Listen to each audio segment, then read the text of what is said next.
Imagine an island hidden away from the world, its trees adorned not with leaves, but with hundreds of lifeless eyes staring back at you.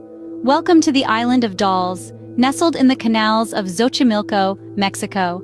This eerie corner of the earth, teeming with dolls hung by its only resident, Julian Santana Barrera, has become a uniquely chilling spectacle.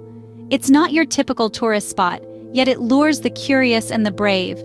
But to understand why this island is filled with dolls, we need to dive into the history of its sole inhabitant, Julian Santana Barrera. This eerie spectacle was the creation of one man, Julian Santana Barrera. A solitary figure, Julian lived alone on this island, his existence defined by isolation. His life took a grim turn when he discovered a young girl who had drowned tragically in the canal. Not far from her, a doll drifted aimlessly, a poignant symbol of her lost childhood.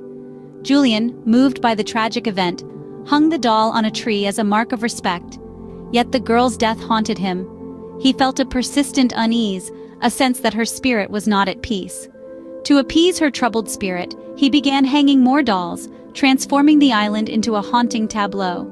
Over 50 years, Julian turned the island into a chilling tribute to the drowned girl, creating a place that both fascinates and terrifies visitors. Today, the Island of Dolls stands as a testament to Julian's singular vision. This once obscure island has transformed into a peculiar attraction, luring inquisitive travelers from all corners of the globe. Visitors, moved by the tale of Julian and the lost girl, often leave behind dolls of their own, further adding to the island's eerie charm. The island's fame has skyrocketed, with appearances in numerous media outlets and television programs, making it a must-see for thrill-seekers and curious minds alike. Reactions to the island are as varied as the dolls that inhabit it. Some find it disquieting, while others view it as a touching tribute to the girl's spirit. Whether you find it creepy or captivating, there's no denying the unique charm of the Island of Dolls, a place where silence speaks volumes and dolls tell a story.